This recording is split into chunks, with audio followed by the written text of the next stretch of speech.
I was just so hyped, and I just thought of just crawling out like I'm an animal, like I'm going to eat.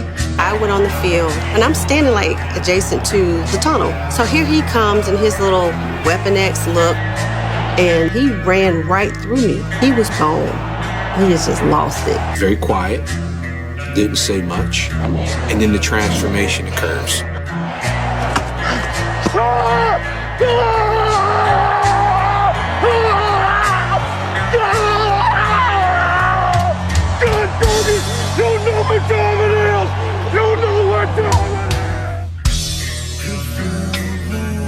He goes from Brian Dawkins during the course of the week, game day he's Wolverine.